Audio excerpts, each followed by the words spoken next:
They looked miserable in those cages, like tiny prisoners. I did them a favor, Amanda declared, flipping her blonde hair over her shoulder with a self-satisfied smirk. I stood in my now empty rabbitry, staring at the pristine cages where my prized Netherland dwarf breeding pairs had lived just hours ago.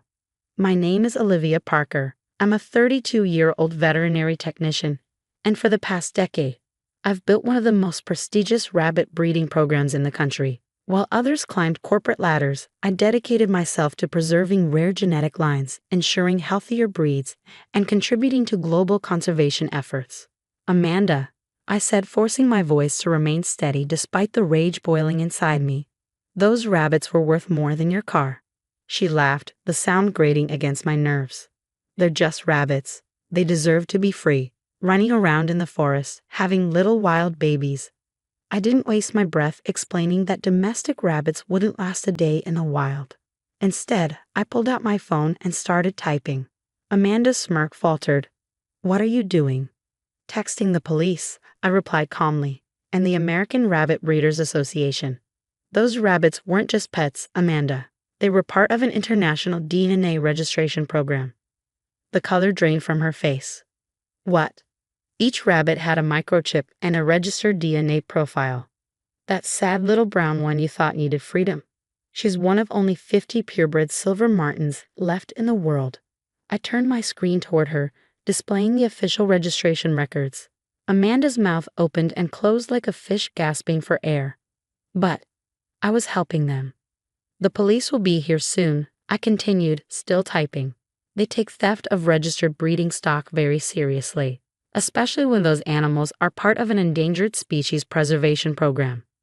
She grabbed my arm, desperation replacing her earlier smugness. "You can't call the police. I'm family." I calmly removed her hand. Family doesn't destroy a decade of breeding work because they think they know better than actual experts. The truth was, I had been prepared for this. Ever since Amanda and my brother moved in next door 3 months ago, she had made her disdain for my cruel breeding program abundantly clear. She ignored every explanation about genetic preservation, preferring to see me as some kind of villainous jailer. But what she didn't know, each of my rabbits wasn't just microchipped. They also had tiny GPS trackers. I already knew exactly where she had dumped them in the nearby state forest. My rescue team was enraged. "It's not theft," she shrieked, her voice rising in pitch. I was being kind. "They're better off in nature." I pulled up another document. "See this? It's the estimated market value of my breeding stock. Those 24 rabbits you freed are worth approximately $380,000. Amanda swayed on her feet. "That's impossible. They're just rabbits." "They're not just anything," I snapped, my patience finally cracking. "They're the product of decades of selective breeding. Some of those bloodlines go back over a century. Their DNA is critical for maintaining healthy domestic rabbit populations worldwide." Headlights swept across the driveway, followed by the crunch of tires. The local police and my rescue team had arrived. Amanda started to cry, big, theatrical tears that had always been her go-to tactic. "Please," she whimpered. "Mark is going to kill me." My brother had always enabled her self-righteous behavior, but this time, she had crossed a line even he couldn't ignore. The front door opened and multiple sets of footsteps echoed through the house. "Ms. Parker," a familiar voice called. "In here," I answered. Officer Martinez stepped into the rabbitry, accompanied by my rescue team coordinator. I nodded toward the corner security camera. "You'll want to check the footage. It captured everything." Amanda's fake tears stopped abruptly. "Security footage?" I gave her a tight smile. "I run an internationally registered breeding program, Amanda. Of course I have security cameras." As the officers photographed the empty cages and took her statement, I turned to my rescue team. "The GPS trackers show they're all within a 2-mile radius. If we move fast, we can find them before nightfall." Amanda stood frozen, watching as her perfect plan unraveled in real time. She had expected praise for her misguided rescue. Instead, she was about to face the consequences for what she had really done: sabotage, theft, and the potential deaths of animals she had claimed to care about. For once, there was no charming her way out of this. The next few hours were a blur of frantic activity. My rescue team spread through the forest, tracking each rabbit's GPS signal while I tried to process the sheer scale of Amanda's recklessness. One by one, the signals moved, at least they were still alive. That one, Sarah called out, carefully lifting a trembling silver martin from beneath a tangle of brush. Poor thing's terrified, but looks unharmed. Relief flitted through me, but it was laced with fury. These weren't wild animals. They had never known life outside human care. Each rabbit recovered was a testament to how close Amanda had come to disaster. Meanwhile, Officer Martinez was wrapping up Amanda's statement. Her voice climbed in pitch as she tried to justify herself. They were in cages. It's not natural. I was doing what any compassionate person would do. Ma'am, Officer Martinez replied evenly. These are registered breeding animals worth hundreds of thousands of dollars. Their genetic lines are protected under international conservation agreements. As the last rabbit was found and secured, my brother Mark arrived. His face was red, not with the usual frustration directed at me, but with something unfamiliar. Pure, unfiltered anger. Amanda, what the hell were you thinking? His voice was tight, controlled. Do you have any idea what you've done? Amanda lifted her chin, but the bravado was slipping. I was helping. They were suffering. I stepped forward, clutching the latest veterinary report. Actually, they receive better medical care than most people. Weekly checkups, specialized diets, climate-controlled housing. They're part of a preservation program for endangered domestic breeds. Mark dragged his hands through his hair, a child could tell for when he was overwhelmed. How much trouble is she in? Officer Martinez exhaled. Given the value of the animals and their protected status, this could qualify as grand theft. However, he glanced at me, if Ms. Parker chooses not to press charges and all animals are recovered safely. I turned to Amanda, her mascara streaked down her face, her earlier smugness drowned in real fear. I want a restraining order, I said firmly. She is never to come near my property or my rabbits again. That's fair, Mark said before Amanda could protest. We'll move. Today. Amanda's head jerked up. Move? But we just got settled. And then you committed a felony against my sister, Mark snapped. We're lucky she's not pressing charges. The rescue team finished their initial health checks. Miraculously, all 24 rabbits had been found with no immediate injuries, though their stress levels concerned me. They'll need careful monitoring, I told Mark. Stress alone can kill rabbits, if any of them suffer complications. Send me the vet bills, he interrupted. Every single one. Amanda made a noise of protest but fell silent at Mark's glare. For the first time in years, he wasn't making excuses for her. Officer Martinez handed me a copy of the incident report. You'll want to notify the Breeding Association. They may recommend additional security measures. I nodded, already dreading the phone calls. Some of these bloodlines were irreplaceable, the product of generations of careful breeding. I didn't know, Amanda said quietly, watching me check over each rabbit. I thought they were just pets. I didn't look up. That's the problem. You didn't bother to ask. You just decided you knew better. Mark placed a hand on my shoulder. We'll be out by tonight.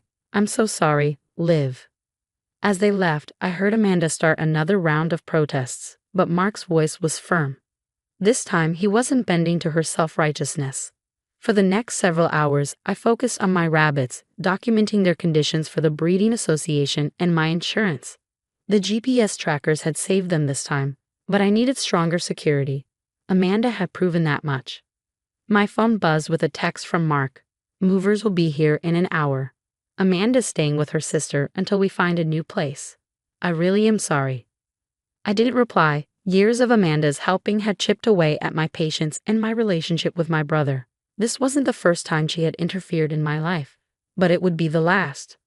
I glanced at my rabbits, each one special, each one carrying a history that extended far beyond Amanda's limited understanding. She had nearly destroyed something precious because she refused to accept that someone else might know more than she did. As night fell, I finally exhaled. The rabbits were safe. Amanda was leaving, and for the first time in months, I felt like my home was mine again. In the weeks that followed, my rabbitry became a fortress. New security cameras, reinforced blocks, and a state-of-the-art alarm system ensured that no one, not Amanda, not anyone, could repeat her so-called rescue attempt. The Breeding Association responded swiftly, using my ordeal as a case study to improve security protocols for all registered breeders. My GPS tracking system became the gold standard, with other breeders reaching out for advice on protecting their own irreplaceable genetic lines. Mark stayed true to his word, paying every vet bill without complaint. The rabbits gradually recovered, though two of my oldest has required extra care for weeks. Dr. Patterson handed me a report during one follow-up visit. The DNA test results are in, no genetic damage from the stress. But I'd recommend delaying breeding for at least 3 months. The setback frustrated me, but health came first. Always. Then came the letter.